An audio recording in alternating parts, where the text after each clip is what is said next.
Okay. Okay, first things first, this is the attendance password for today.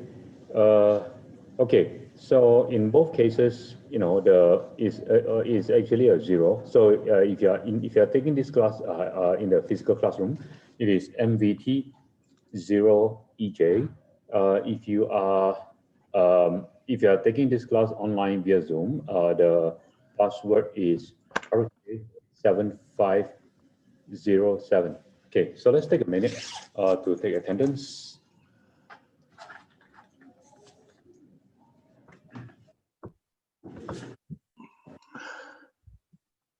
In the meantime, I'm going to take a couple of moments to write a couple of things on the board.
Okay, let's see.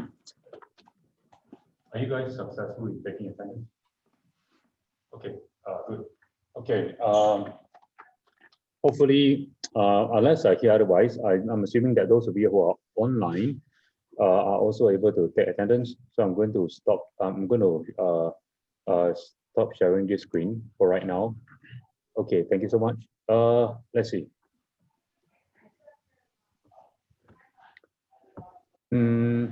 Okay, I think that takes care of that. And yeah, as I said, if you're on Zoom right now, please turn off your mic.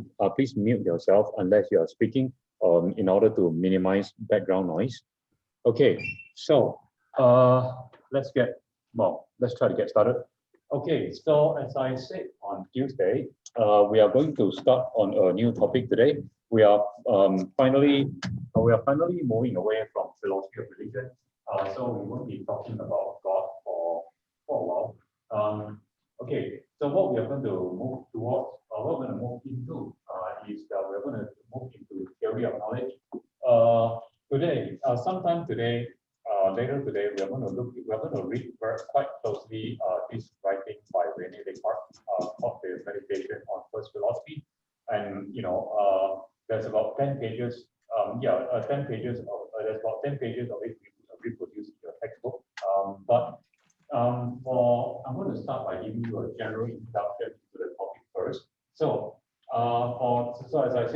we are going, the topic we are moving into is theory of knowledge. If you take more philosophy courses, you will find this specialized term that is used quite often. It's called epistemology. Episteme means knowledge or science, and logi or logos means theory. So basically, epistemology means theory of knowledge. Okay, but I'm not going to use that word too much in this class. It's just something for your self-knowledge. Okay, so theory of knowledge is a very, is one of the key, disciplines of traditional analytic philosophy. It is one of the, most, I think it's fair to say that it's one of the most important branches of philosophy. And theory of knowledge, very briefly, it concerns itself when you do theory of knowledge. You're concerned with the foundations of knowledge. You're concerned with basic questions about what counts as knowing something. One of the big questions that will come up is what is the difference between knowledge and belief? What is the difference between knowledge and is it, if you know something, is it good enough? Can you count as knowing something if what you know happens to be true? Is that good enough to count as knowing something? And is it possible to know something that doesn't happen to be true?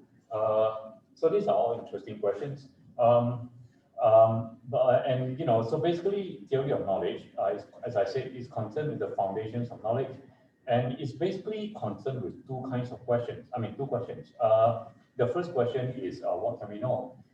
The second question is, among the things that you say, do you have good reasons? Do we have good reasons for claiming to know the things that we claim to know?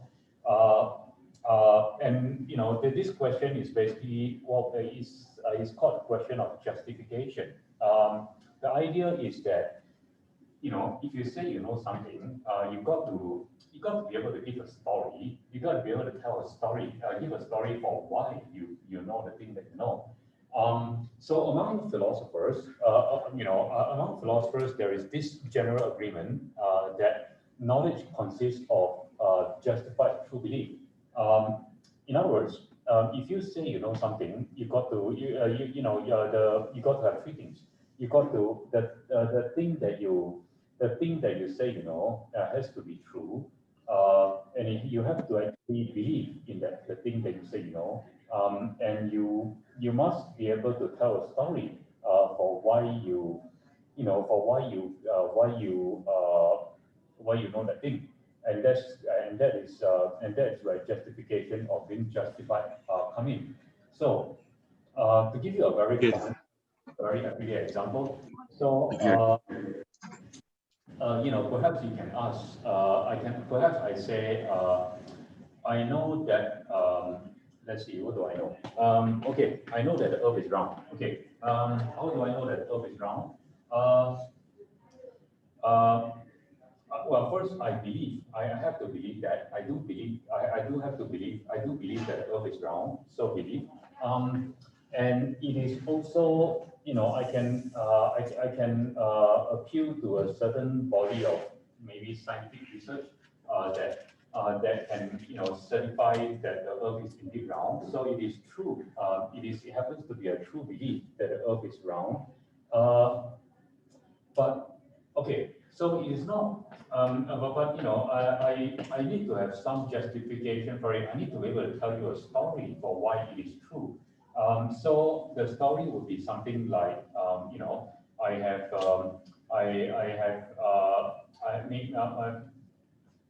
this is more difficult than it sounds, because I was going to tell you that the story is that I've read a bunch of, I have read a bunch of articles in journals, and I've read a bunch of research by scientists. I've also read a bunch of accounts about travelers who have circumnavigated the globe, who have sailed around the world and basically ended up at the same place. So based on all these stories that I've heard, I can basically give you some, I can give you a story that explains why I hold this particular belief that the Earth is round to be true. I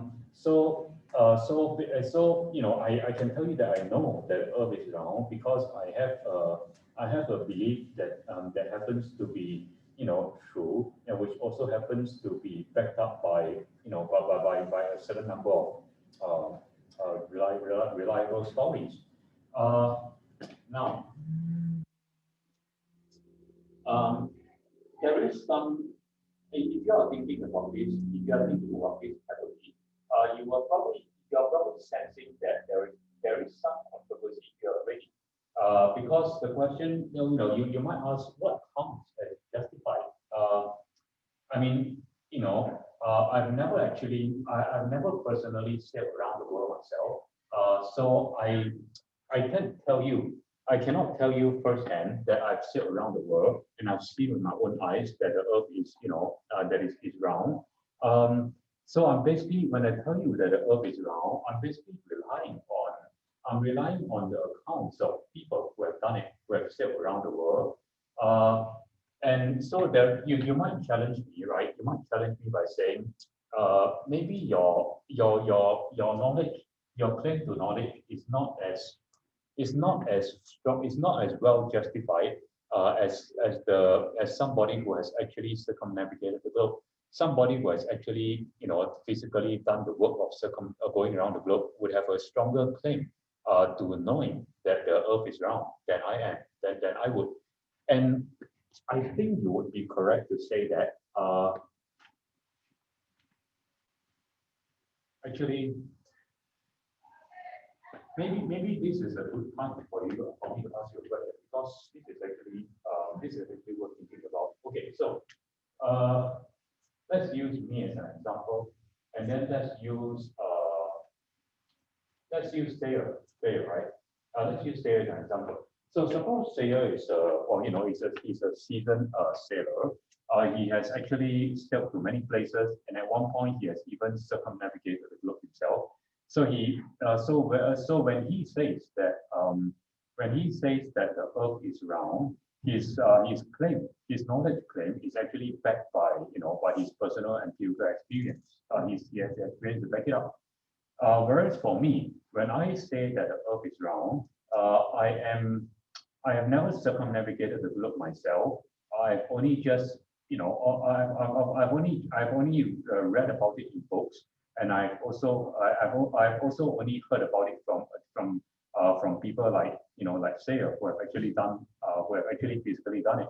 Okay, so my question is, don't overthink this. My question is, if I say that I know the Earth, if I say that I know the Earth is round, is my do I? Okay, let me rephrase the question. This is too long-winded. My question is, does Sayer know better that the Earth is round than I do? Okay. Yeah, Sayer, what do you think? What you just took up, yeah, you'd have to assume so. If everyone knew, my credibility would be a world-renowned traveler, I guess you would know that I've traveled the globe. And then you, just doctor in philosophy, they would take my word over yours. Even though your credibility still stands in philosophy, mine would still stand on not being a philosopher. Yes. Okay, let's talk about let me just ask the people in the physical classroom first. What do you guys think? Do you think Sayer knows better that the Earth is round than I do, or do we both know equally that the Earth is round? I would say he would know more. He's been around the world. He's flown and seen all kinds of things, I assume. Yeah, I mean that sounds like what a lot of people think. Bracken, what do you think? Say that it's like the both are the same, even though they're different justifications. It's still the same value, same worth of knowledge. Like explaining that the wall is green, so your justification can say no, I know it's green because it's not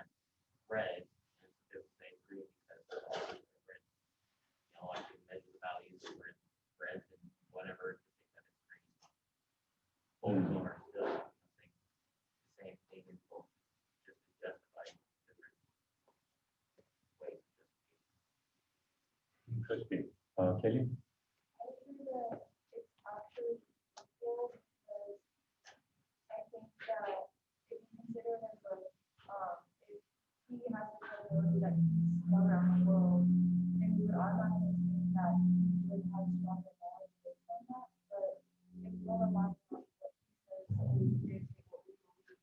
And it's the same information that's driving the belief, but it's just coming from one source, so therefore it's equal because technically we don't know if he's influenced by what we know, but we don't know if he's telling the truth or not. So we believe him and we believe that the earth is round because of what he has experienced and seen. And it's the same information, it's just being interpreted by two different experiences, like a primary and a secondary experience. Yeah, interesting. I guess what I worry about is that if my claim to knowing that the earth is round is based on what other people tell me, right? Like based on what Sarah tells me, then basically my claim, my justification is basically based on second-hand sources, right? Whereas his justification is based on first-hand sources because he's actually done it. Yeah, I mean, I guess, and then there is, I guess my worry is that, wouldn't most people say that first-hand sources are more reliable and solid than second-hand sources? Yeah, and that's where it's like more difficult, I feel like, because like if we're told based on his primary source, then it's a secondary source to us, but it's the same information. So therefore, wouldn't it be just as reliable, even if we didn't experience it ourselves? I know, I mean, I don't know, but yeah, I mean, the question is, it's like there are two conflicting, it's like, there are two conflicting ideas here. The one idea I have is that, yes, primary sources of first-hand knowledge should be more reliable as a source of knowledge than second-hand sources. But then on the other hand, I also think that if the only way to be sure of knowing something is to experience something firsthand, then most of us would have very little knowledge because there's only so many things we can experience, right? Like here's an example. Yes, sir. Sorry. No, let me just put this example out there first because it might be interesting. Have you guys any of you actually met Donald Trump? No. Okay, but we all know that we all know, or at least we claim to know that Donald Trump is the president of the United States, right? I mean, so again, somebody might challenge me and say, how can you say you know that Trump is the president when you have never actually met him, you were not there at his inauguration? I mean, maybe you saw the inauguration on TV, but that's secondhand information, right? So if you never actually, if you have never actually physically met Donald Trump, you were not at his inauguration. How can you know that? Well, A, how can you know that he's the president of the United States? And B, how can you even know that he exists actually? So just a thought. Okay, but Sarah, you want to say? Just trying to, what your question was, I don't think there's any kind of gauge of disbelief, but what you're saying is versus round, and I'm saying, you asked who should you believe more than the other? So it's not that there's disbelief for your statement. And I might be off the rails here because I'm not sure we're trying to discredit secondary knowledge that's based on sources that aren't first hand. Yeah.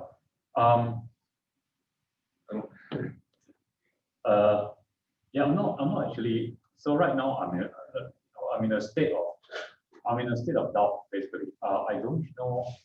I basically don't know what counts as knowledge. Basically, because yeah, I mean, if you have been around, if you have actually stayed around the globe yourself, you will be in a very good position to say that you know that the earth is round. But I haven't sailed around the world myself, so everything that I know about the earth, everything that I know about the earth being round comes from reading or hearing from other people. So if my knowledge comes from reading or hearing about other people, is it less reliable than the knowledge that you have as somebody who has actually done the work of sailing around the earth? And that just comes down to the credibility of the character. Because like what he was saying, one person said that wall is green, another person can be a painter for 20 years and be like, actually that wall is green too. You believe the painter more, but you still, it just comes down to the person that you're getting information for the source. Yeah, you see the green wall example is a bit different because in order to know, right, in order to know that the wall is green, you don't actually need to have painted the wall. All you need to do is come look at the wall, and if I come and look at the wall, even though I didn't paint it, that already counts as a first-hand experience, right? So whereas in the round of example, your experience and my experience are different. I mean, right? You have actually gone around the globe and kind of experienced and seen for yourself that if you keep going in the same direction, you'll come back to the same place. I haven't. Whereas in the case of the wall, regardless of whether or not you have painted it, we are both looking at a wall that is, green. That's right. There's a bad example. It's a bad example of just credibility of.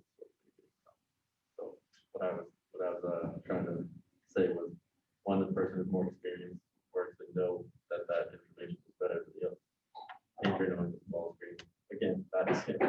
But I don't think it's discrediting information based on the source. Okay, I think I missed the last thing that you don't think it's discrediting information. The source that you're getting. If this is about a theory of knowledge, and if you can justify the knowledge that you get, I don't think it's like secondhand information that should be discredited. Oh, okay. Yeah. So it seems that, yeah, I mean, because if secondhand information should be discredited, or if secondhand information is always somehow less creditable than first-hand information, then none of us here would actually know that Trump is the president, right? So, okay, well, I guess we have established one thing, which is that when it comes to everyday claims to knowledge, second-hand information is acceptable. Is acceptable as it passes the muster, so to speak, passes the standard. Yeah. Okay, Frank. So would you say that like empiricist knowledge is better than like knowledge from authority or rationalism or anything? That empiricist knowledge is kind of better? By empiricist knowledge, I mean knowledge that you get directly through the senses. Well, if you the short answer is that if you are an empiricist, answer is yes. If you really are the kind of person who believes that knowledge that comes to you directly through the senses trumps knowledge that you get secondhand through the newspaper or through the TV, then yes, then sure, then if you hold that position, if you are an empiricist, yes, empirical knowledge is definitely more reliable as a source of knowledge, as a foundation of knowledge than knowledge that you get from news or from elsewhere. The thing is that, okay, this is probably a good time to so that we're now so far we have been kind of asking, playing around with the general question about what counts as a sound justification for knowledge, and so far it is, so far we have been looking at empirical justification, justification through the senses versus versus I'm going to call it second-hand justification because I don't have a better word. I don't have a better name for it. So far we're just looking at this general question of what counts as a good enough justification for knowledge. But this might be a good time to go into Descartes.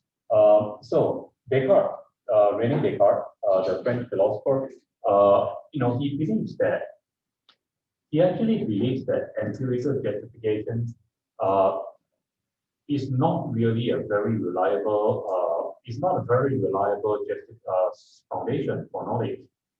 Okay, and basically from we're basically going to hear his story for why it is or why it is not. But before I tell you, before we look at his story, let me just take a picture of this whiteboard first.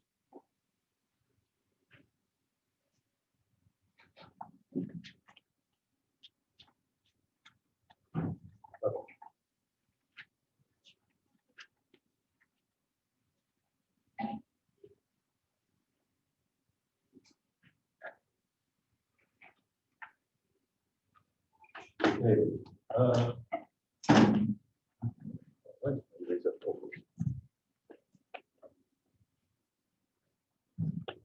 Okay, while I'm giving the whiteboard, those of you who are taking the class on Zoom, any thoughts so far about all of this?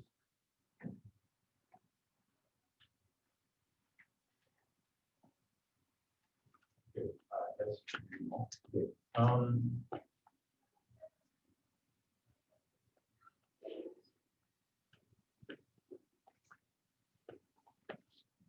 Okay, Descartes. So Descartes.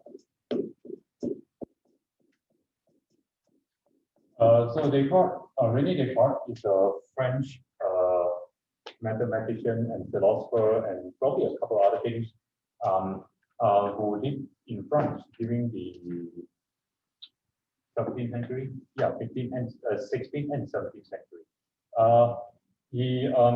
What we're going to look at today is the meditation, one of his works, the Meditations on First Philosophy.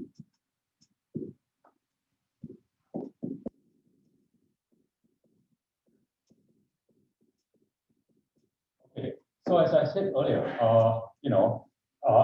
when we talk about empirical justification, we are talking about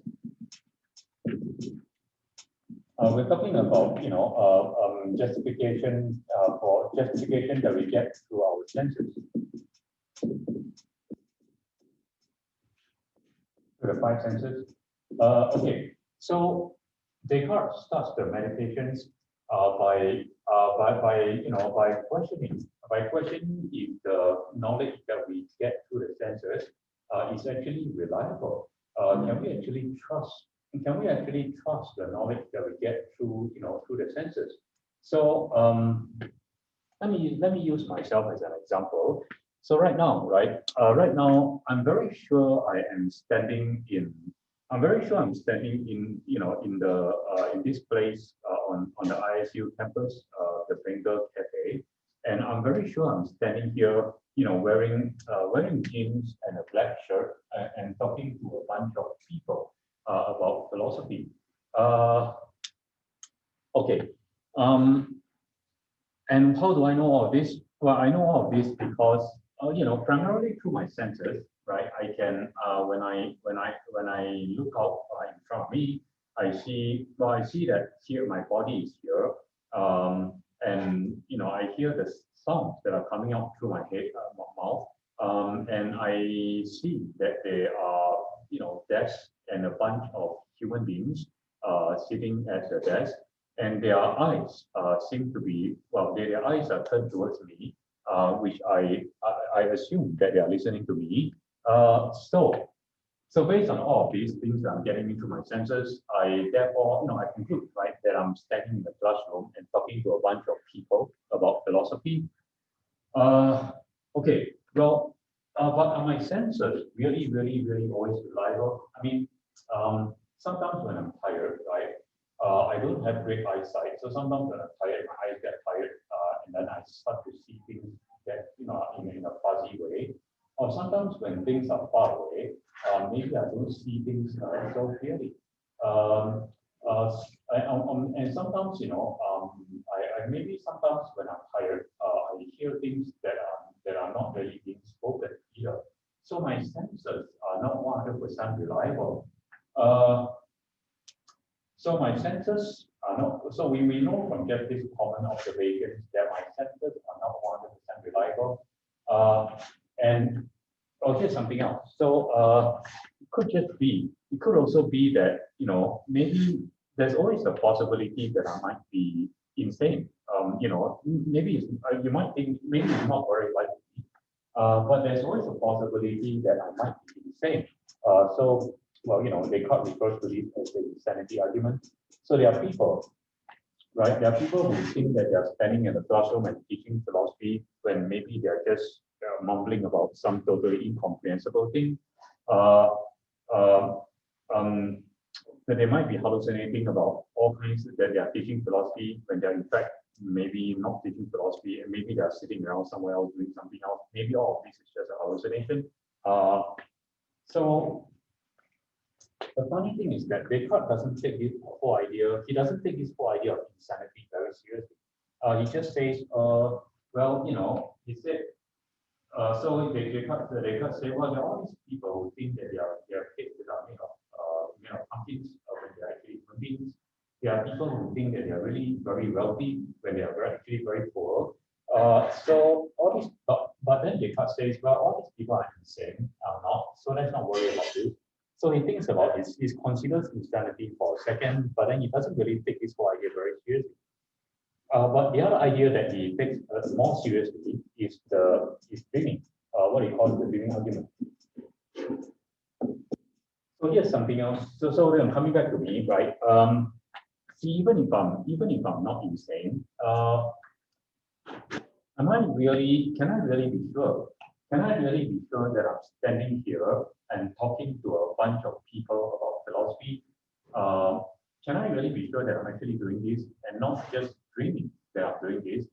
I mean, very often, I've had dreams where I've had very vivid dreams where I'm very sure that I'm in some place doing something, when in fact I'm actually just dreaming. I'm actually just lying in bed, lying in bed in my pajamas. So how can I be sure that I'm actually really standing here and talking to a bunch of people, and not lying in bed and dreaming that I'm standing here and talking to a bunch of people? I mean, of course, you can try. I can try painting myself, but that doesn't always work because it's possible to have dreams when you paint yourself and you still continue dreaming. So yeah, is there? So it does not. I don't know. I mean, there doesn't seem to be any reliable way to be sure that I'm not actually dreaming right now. Right? Is there? I don't think so.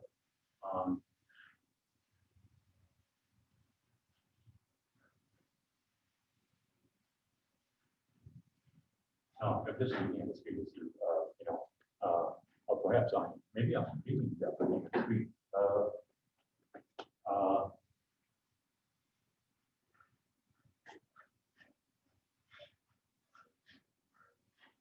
Okay, well, I don't know. I mean, you might say, or perhaps I can say to myself, look, I'm pretty sure I'm not dreaming right now because I remember, I remember sitting outside Einstein's just maybe an hour ago, waiting for this class to start. And I remember walking in here and, doing all the things that are needed to get the class to start. And if I think even further back, I remember teaching another class earlier today, if I think further back, I remember having coffee earlier today before the class. So all of these things, right? I remember all of these things happening in a certain sequence. So if I can remember all of these things happening in a certain sequence, then maybe all of these things, are not a dream. Maybe all of these things did happen. Okay. But what if actually what if I'm actually dreaming that I remember all these things? Because I mean, sometimes you do have thoughts, you often do have thoughts and memories in dreams, right? So it may be that if I can dream that I'm standing around and talking about philosophy to a bunch of people, then I can also dream that I remember teaching a class earlier in the day and having coffee earlier in the day as well.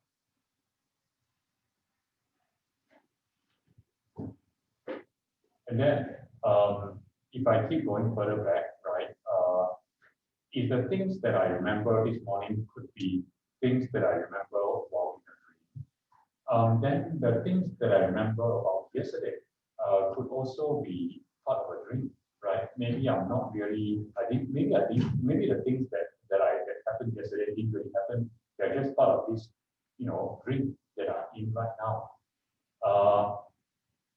And then if I keep going further back, I can kind of extend it even further and say, look, maybe the things that happened, the things that I remember now from last week or from last month are also part of this dream that I'm in right now. So maybe I'm not just, am I dreaming of hearing German music coming from there, or is it really happening? Why are you playing German music? Okay, sorry, can I just go shut the door? That's slightly annoying.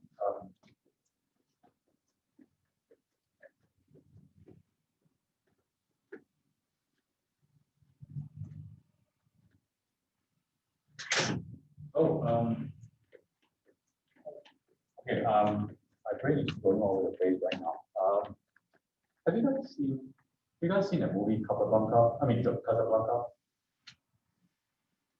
The class next door is playing that famous scene from Casablanca.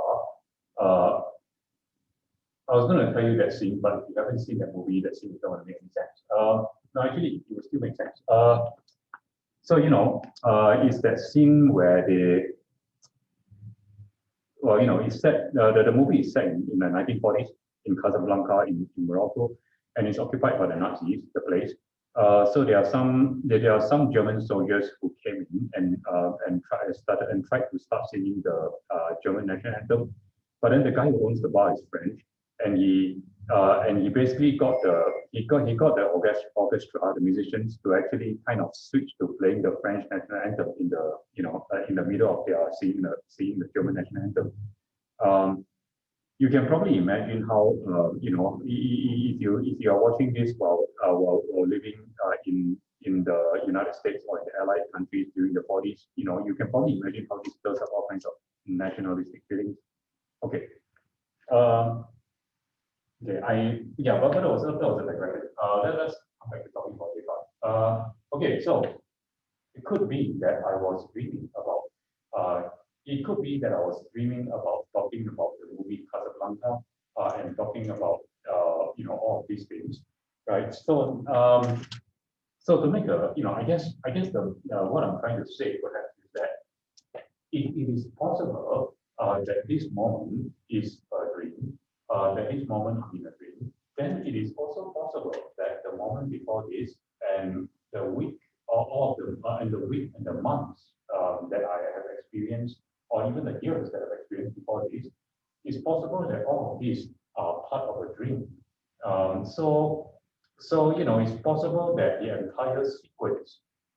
It's possible that if it is possible that this moment is part of a dream, then I think it's also possible that the entire sequence of my life, from the time I was born, is also part of a long dream. It's one long dream. So, right. I can't really be sure that that my whole entire life and existence hasn't been a dream.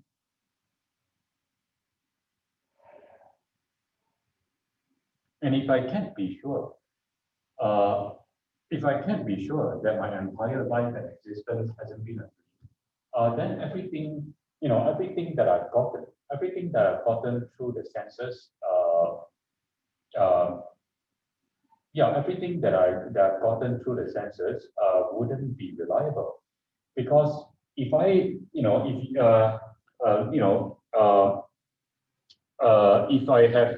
have circumnavigated the globe, Well, then I cannot be sure that my whole experience of sailing around the world is also not part of a dream, right? So because I cannot be sure that everything that I've experienced in this life is not part of the dream.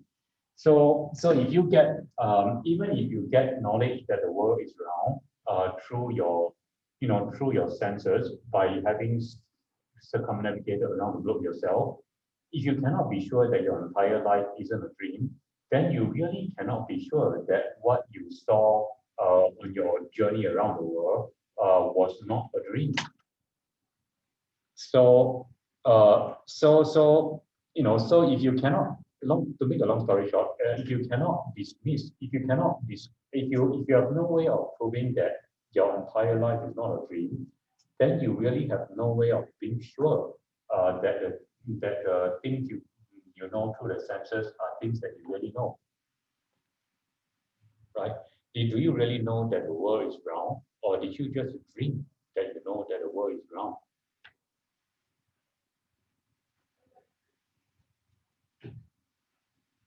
And if I cannot be sure that the world is round, and that I didn't just dream it, then there are even more things I cannot be sure of. Because did I really? I also cannot be sure that I really got onto that ship to go around the world. I can't really be sure that it was my body. It was this body that got onto the ship. In fact, if my whole life is a dream, then then my having this my sense of having this body is also part of the dream. So that means that in my whole life, if I cannot be sure that my whole life is a dream, then I also cannot be sure that I have this body that I say that I think I have. Uh, so. Hmm.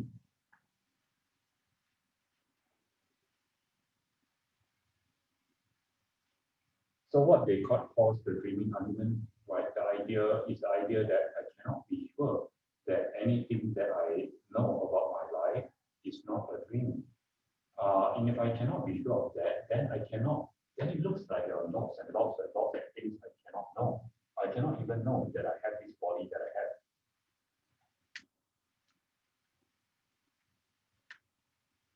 Okay. Question. Something to think about. If you If you cannot be sure that your entire life is a dream, if you cannot be sure that your entire life is not a dream,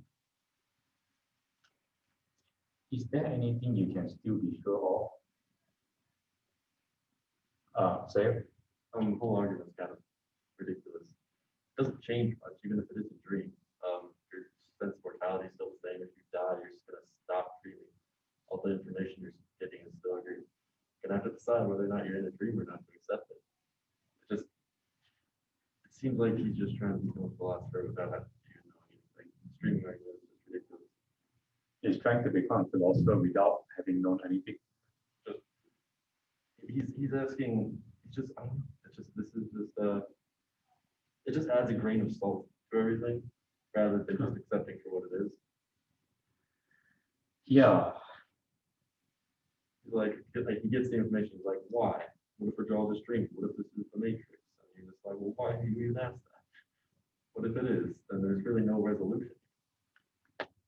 Although the thing is that if this happens to be the Matrix, which is, I'm pretty sure the people who made the Matrix probably studied some Descartes. If this happens to be the Matrix, then wouldn't that be less scary? Because because if this happens to the Matrix to be the Matrix, then at least you would have some reason to believe that if you die in this world, uh, maybe you will wake up into the world outside of the Matrix. Frank? I was just thinking kind of the same lines, like even if we were dreaming, like within this dream world, the stuff that we know from however is not true because we're dreaming. It's just true within this dream world, which is applied to us currently because that is where our consciousness is. consciousness in here, so it applies to us whether we're dreaming or not. So it's, even if it is a possibility, it doesn't change what we know to not be true. 'Cause it's, yeah, like that's still. You know, there is that scene. That reminds me of that scene in the Matrix where, you know, they are all in the Matrix, and then is one of the characters is in a restaurant and he's eating a piece of steak, and he basically said, look, even if this is the Matrix, even if this is the Matrix, you know, it still doesn't change the taste of this piece of steak. And I feel that that's what you're getting at, right? Basically, yeah, like even if it's fake or a dream, it's still, like I said, no, even if this coffee is fake, it doesn't change the fact that I'm perceiving it as tasting good, so I'm going to say that it's good, even if it's not even quote real. Interesting.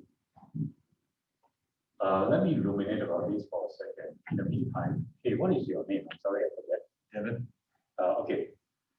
so is it kind of like we just programmed in a way to like choose or get that program or that setting, and then a bigger setting or outside of that? Yeah, you can think of it. Yeah, you can think of it that way. So, you know, whether this thing is a dream or whether this thing is a computer program, the kind of upshot is still the same. And the upshot is that, you know, well, if this is a program or a dream, then none of this is real. You're not really, that coffee cup and the coffee inside of it doesn't really exist. But I think what Brecken is saying is that, well, even if that coffee is not real, even if the coffee cup is not real, it still doesn't, you know, it still doesn't change the fact that you are tasting the coffee and that you find the coffee to be sweet or whatever the taste of the coffee is. So yeah, and which is well, perhaps Descartes agree with this because you know, even if this is the matrix or dream or whatever, it still doesn't. It still even if everything here is not real, it still won't change the fact that you are having certain sensations, coffee sensations. You won't change the fact that you are having whatever thoughts you're having right now. So, well, that's something, right? Because if so, that shows that even if this is a dream, the experiences that you are having as a conscious being are still experiences that you are having as a conscious being. Kind of clear break the matrix and read with dreaming can also, bring like inception, kind of saying, even though they're dreaming or a dream, they're still kind of experiencing the thing, even though it's not real that they're in the hotel getting shot at. They still are, feeling that adrenaline, they're going. There's still things that they're doing, they're still experiencing it, even though it's not actually happening. And just to bring it up in movie. Yeah, I like that movie.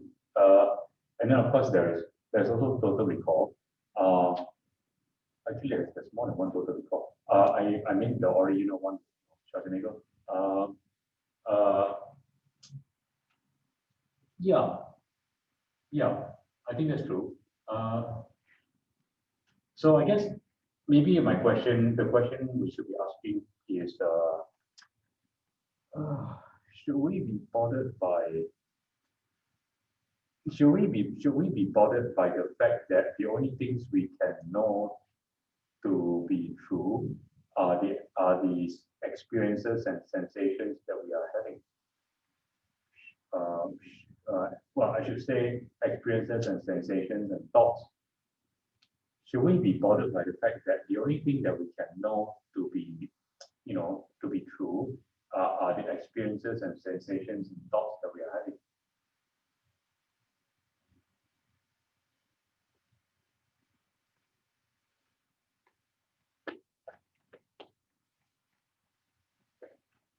Let me try. Let me try asking this same question to the people out there. What do you guys think? I mean, if it turns out that we're all living in the matrix,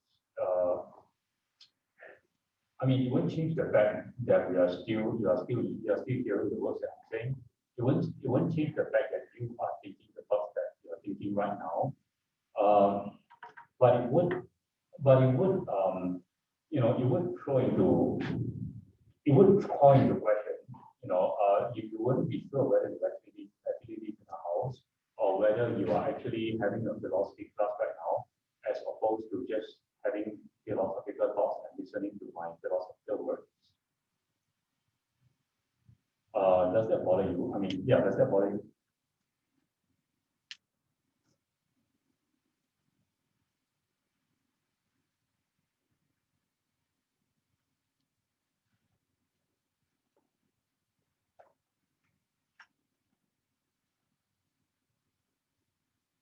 Very good.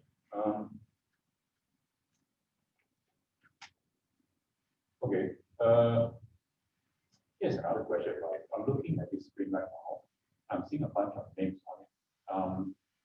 And the names are supposed to be indications that there are persons behind those names. Are there really persons behind those names? Okay. Okay. Sorry. Oh, okay. Towards the mic.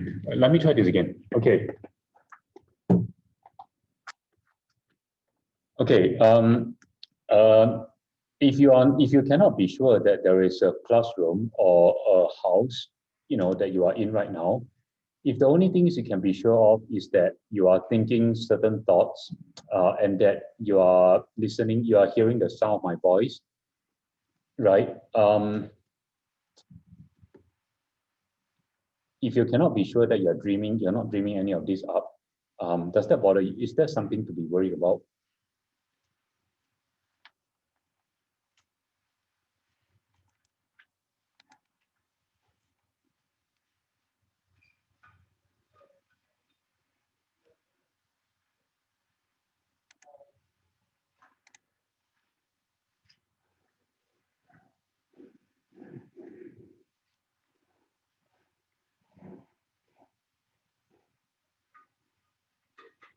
Okay. While you are ruminating, let me write a couple more things on the board. Okay. So, giving argument.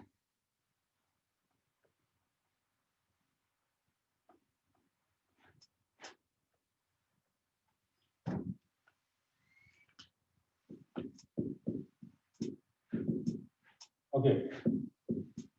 So if you are not sure, if we cannot be sure that we are dreaming, then we don't know. Okay. So let me split this into two columns. This column represents the things that we don't know, and this column represents the things that we can still know, or the things that we are certain about. Okay. So so far I think we have established that if you can't be sure that you are dreaming right now, then you can't be sure that you can't be sure that physical things exist. Physical things, by physical things I mean buildings, desks, other people.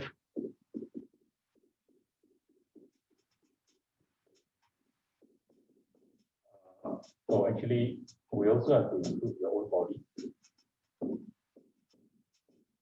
Okay. Why can't you be sure that other people exist? Well, the reason is because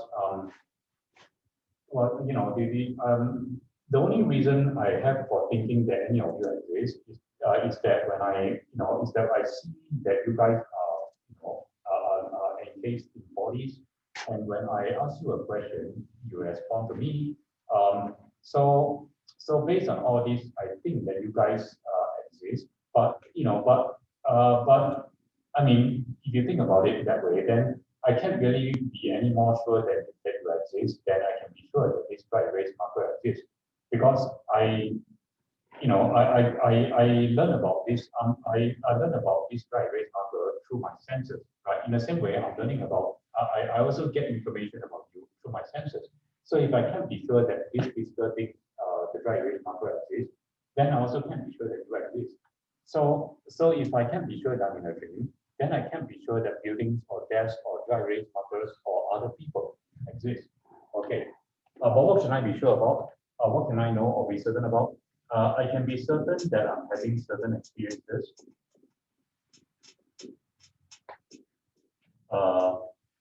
Maybe I should be more specific. Sense experiences.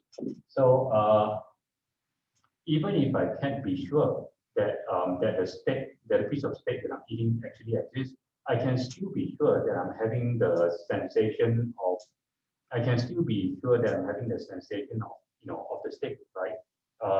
Even if I can't be sure that the coffee cup and the coffee actually exist, I can still be certain that I'm actually tasting the coffee right now. So my sense experience of the coffee, I can still be certain that I'm having the sense experience of the coffee, even if I cannot be sure that the coffee itself actually exists. So sense experiences like coffee, coffee taste, steak taste. I can be certain that this, I can be certain that I'm definitely having these experiences. Okay, now I can also be, whatever thoughts I'm thinking about right now, I can also be certain that having those thoughts. Okay, now these two things have one thing in common. I can be certain that I'm having these sense experiences. I can be certain that I'm having these thoughts. So it follows from this that I think I can be certain. I can be certain that there is an I. There is an I. There is an I that is having. There is an I that is having this thought experiences.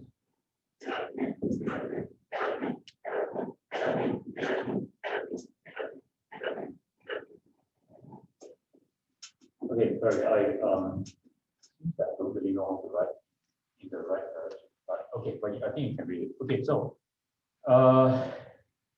if I can be certain that I'm having sense experiences and having thoughts, then I believe I can also be certain. I can also be certain that there is an I that is having these thoughts and experiences. So even if I'm dreaming, or even if I'm in the matrix, I can still be certain that there is an I that is either dreaming or is in the matrix. Yes. Is that like your consciousness? Like what? Or like consciousness? Is the I the consciousness? Most people would say so. Yeah, so the I, whatever, it seems that, so now we are moving to the question of what is this I? It seems that I think it seems safe to say that whatever this I is, it is the thing that is going through the experience, it is the thing that is having these thoughts. And so normally when we think about, when we talk about something that's having experiences and thinking thoughts, we are thinking about consciousness. So yes, I guess it is a consciousness. It is a mind. Since this is one of those rare moments in philosophy, you should cherish this because this is one of the rare moments in philosophy where you actually have answers. Okay, so I, consciousness. Okay, mind.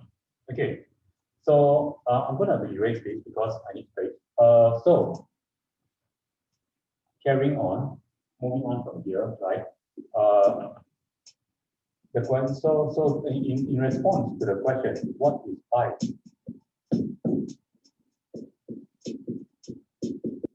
Descartes would say I is the thing that thinks.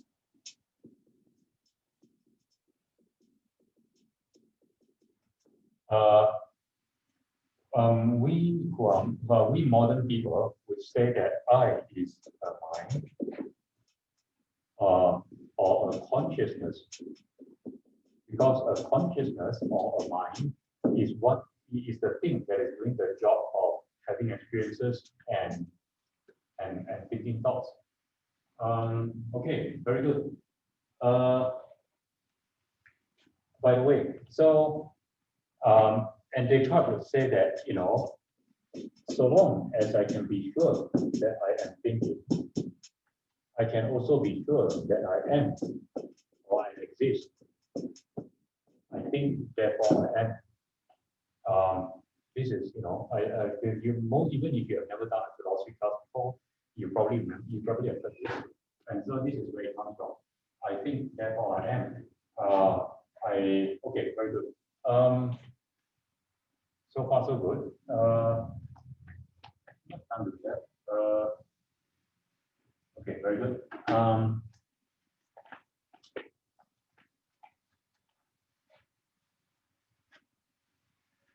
So very good.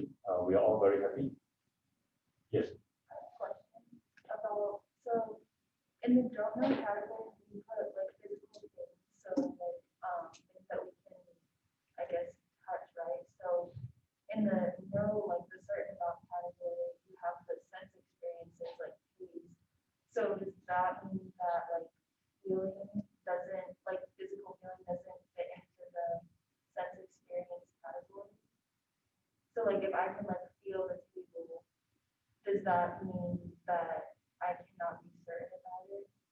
But if I can like taste like food, then that is certain that that exists. Is that what you're saying? I was a little bit confused about that because I thought like touch could be classified as a sense experience. And yes, touch is classified as a sense experience. So if you are touching, okay, so right now, right, if you are touching the table, you can definitely be certain that you have this. You can definitely be certain that you have the sense of smoothness, of hardness right now. So this will go the sense of smoothness and hardness would go into the no category. But what you don't know is you don't know that the table actually exists.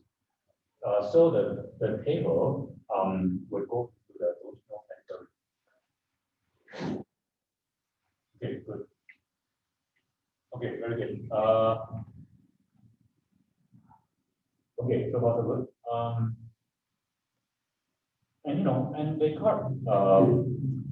Descartes seems, Descartes seems very happy about this.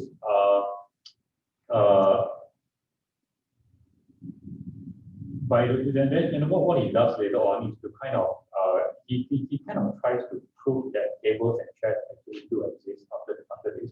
What he says is, look, actually I can also prove to you that tables and chairs actually exist, and we don't live in a matrix or in a dream. And here's how. Among all the many ideas that I have in my mind, one of them is the idea of God. So when I think of God, what do I think about? I think of a perfect being, right? I think of perfection. But my mind is obviously, imperfect. My mind is finite.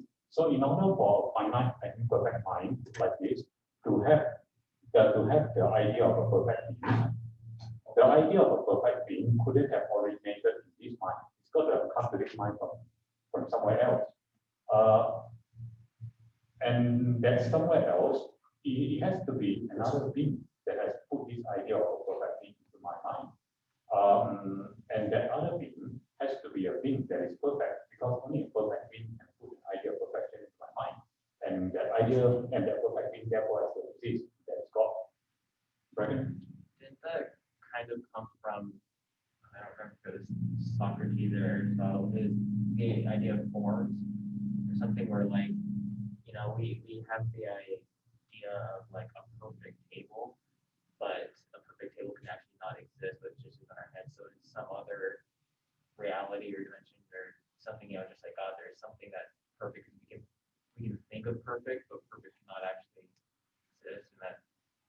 that's what I thought of when it came to this. I can think of a perfect being, but a perfect being, doesn't exist here. So there has to be, one somewhere else, some higher place. You can say that. I think you can say that Descartes basically borrowed from that. What he did was, I mean, it's not. I don't think you're going to get any confession from him saying that he actually is doing this, but this is what I think is going on. He probably read Plato. He read about this, the idea of the forms that are perfect, that exist in the world of forms. So what he did was he kind of added the idea of God to this whole thing. So he said, look, in order for all these forms to exist, not just in the world of forms, but in order for the ideas of them to also be in my mind, somebody or something must have taken them from the world of forms and transferred them, or maybe made a copy of it and pasted them into my mind. Copy and paste. I made a copy of it and pasted it into my mind, and that somebody who has done the work of moving it from the world of forms to my mind is God, more or less. Yes. So what Descartes did is basically somebody once said that all of Western philosophy is a footnote to Plato. And maybe he's right. So perhaps what Descartes did was basically kind of improvise a little bit using Plato and basically say, look, it's not just that there are all these forms existing in the world forms, but there's also this guy who's doing the work of moving the forms from up there to your mind. God. But to make a long story short, right, what Descartes did was, after he has proved that God exists, then it's kind of only a small step from there to say that, look, if God exists, then it's got to be a perfect being. And if it's perfect, then it's also morally perfect, which means that he will never deceive you about the existence of the world. So the world, with its chairs and tables and other people, has to exist just as it is, because God is not a deceiver.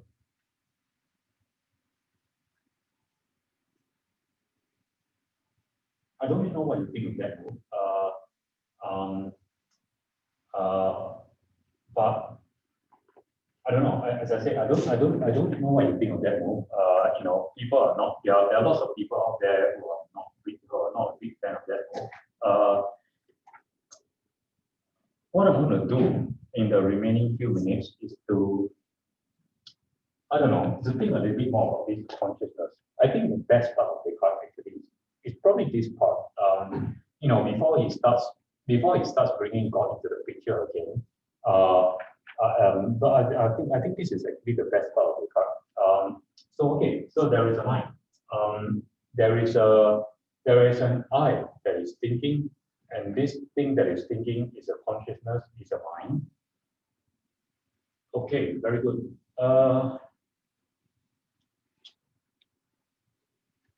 There's some interesting questions that we can ask here. What is this mind anyway? I mean, or what is this consciousness? So we say, in everyday language, we say that I have thoughts. There are all these thoughts that are in my mind. What's on your mind? What's in your mind? When you say things like that, it makes the mind sound like a kind of container, right?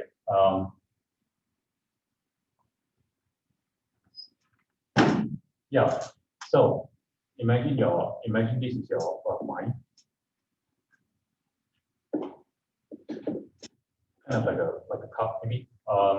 So what's in your mind, and what's in your mind are all these feelings,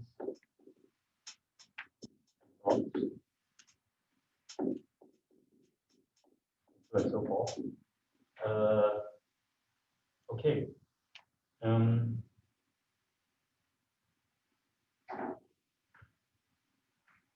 Well, but if the mind is a container, then that raises another interesting question, which is that if the mind is a container, well, I mean, I don't want to sound like I don't want to take this too literally, but sometimes it's really hard to resist that temptation. If the mind is a container, what is the mind made of?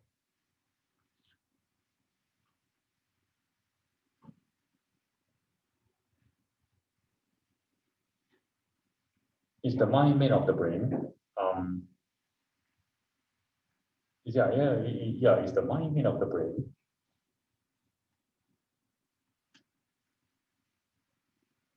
But the brain, remember that when I, in the don't know column just now, I included bodies, right? So if you cannot be sure that you are in a matrix, or if you cannot be sure that this is a dream, then you cannot be sure that you have a body, right? And the brain, your brain is part of your body, right? Because I mean, if you cut open your head right now, I mean, if you cut open your head right now, you will see, gray matter flowing out, right? So the brain is a part of your body.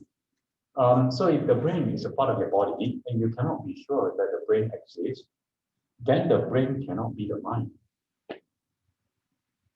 right? You follow so far? Okay, good. So the brain cannot be the mind.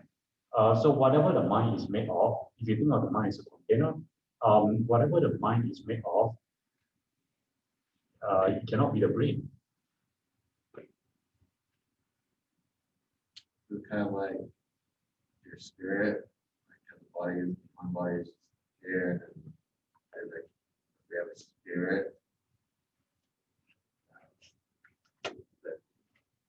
Yeah, but if you say that, okay, so if you say that it is like the mind is like a spirit, then I can still ask the same question, which is, well, what is this spirit made of? Again, I don't think it can be the brain, because the brain is, again, as I said, the brain is part of your body.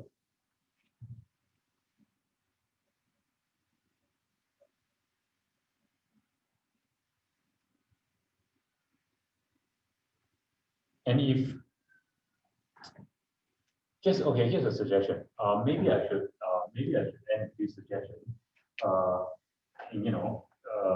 And then we can think about this more on Monday, Tuesday. Maybe if you cannot really, if you can't make sense of if you can't really make sense of what the mind is made of, right? Because it cannot be the brain. Maybe the mind is not a container. Because again, people say things, in everyday language, right? We also say things like, I changed my mind about this, or I changed my mind about that. So it seems that this mind is something that can change all the time. So maybe the mind is not a container. Maybe the mind is how to say this? Maybe it's like a process. Because a process can change, right? Containers, maybe they can change too, but it's if you can't make sense of what exactly is the container, then it's even harder to make sense of how the container can change. So maybe the mind is not a thing. I mean, maybe it's not a container. Maybe it's like a process.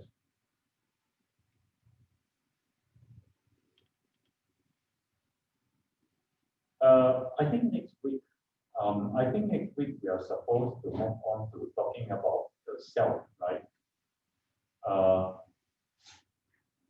You guys, I'm very sure that's supposed to happen. I don't always remember my reading schedule. Yeah, okay, I'm very sure we're going to the self next week, so we may as well just okay, yeah. So, and this is great because when we go on to talking about the self, we are going to be talking about the same kinds of questions here. So this is kind of a good segue into next week. Okay, so great, thank you very much. Okay, well, I'll see you guys on Tuesday. Thank you very much.